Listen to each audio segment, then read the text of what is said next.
जय श्रीमन्नारायण। उत्तर अमेरिकायाम् अर्कन्सा नगरे बेण्टन्विल् क्षेत्रे स्थित श्रीरामानुजदास श्रीमन् वेणुगोपालमहोदयः भगवद्गीतायाः भाष्यं दत्तवान्। इदानीं तस्य भाष्यं संस्कृतभाषायां शृण्वन्तु। अष्टादशोऽध्यायः मोक्षसंन्यासयोगः तृतीयः श्लोकः। त्याज्यं दोषवत् इति एके कर्म प्राहुः मनीषिणः यज्ञदान तपः कर्म न त्याज्यम् इति च अपरे। ओम। गीताचार्यः श्रीकृष्ण परमात्मा अर्जुन समेतम् अस्मान् सर्वान् मोक्षसंन्यासयोगं शिक्षयति।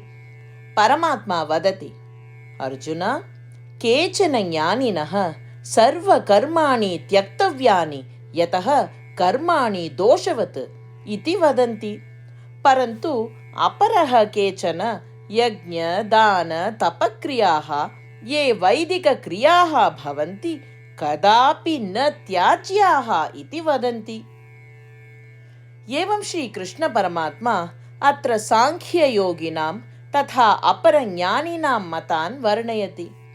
यदा श्रीकृष्ण परमात्मा ज्ञानिनां विविधमतान् वर्णयति, तान् शृण्वन्तः परमात्मनः अभिप्रायः कः इति ज्ञातुम् उद्युक्ताः भवन्तः श्रीमन्नारायणप्राप्तिः एव जीवलक्ष्यम् इति मत्वा श्रीमन्नारायणे एव शरणागतिं कुर्वन्तः वयं सर्वे श्रीकृष्णपरमात्मनः वचनानि अनुसरामः। त्याज्यं दोषवदित्येके कर्म प्राहुर्मनीषिणः यज्ञदानतपः कर्म न त्याज्यम् इति च परे। श्रीमद्भगवद्गीतायाः सारांशः अष्टप्रतिज्ञाः च। श्रीकृष्णपरमात्मना भगवद्गीतायाः 18 अध्याये 65 श्लोकात् 70 श्लोकेषु 8 विषयाः गीतायाः सारांशरूपेण उक्ताः सन्ति। श्रीकृष्णः वदति, एतेषाम् 8 विषयाणाम् अनुसारिणः एव मम प्रियाः, अहं तान् सर्वथा रक्षिष्यामि इति। श्रीकृष्णपरमात्मनः सम्पूर्णां भगवद्गीतां श्रुत्वा अर्जुनः वदति यत् करिष्ये वचनं तव इत्युक्ते, हे कृष्ण, भवान् यथा वदति तथैव करिष्यामि।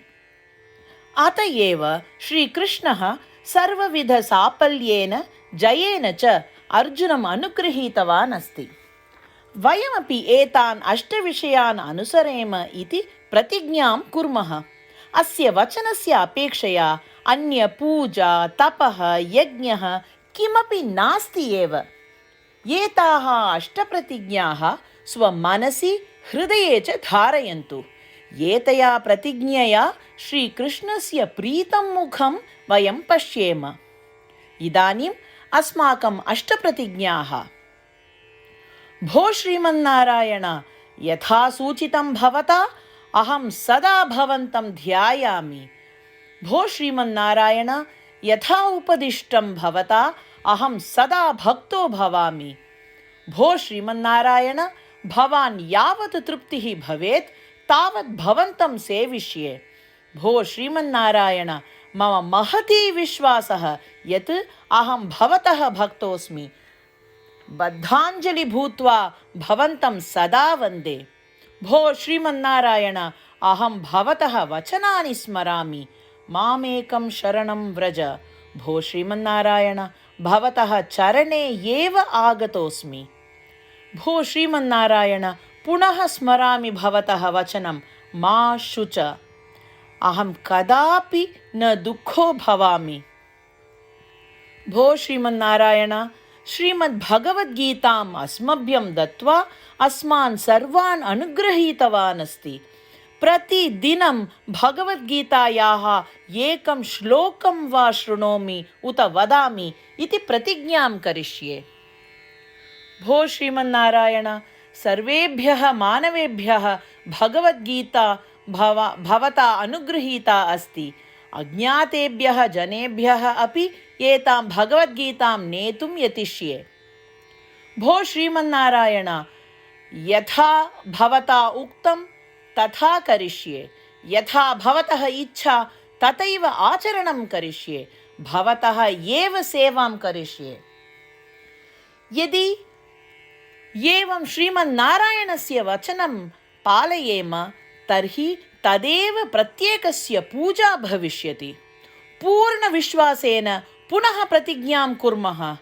भो श्रीमन्नारायण, करिष्ये वचनं तव। त्याज्यं दोषवत् इति एके कर्म प्राहुः मनीषिणः यज्ञदान तपः कर्म न त्याज्यम् इति च अपरे। ॐ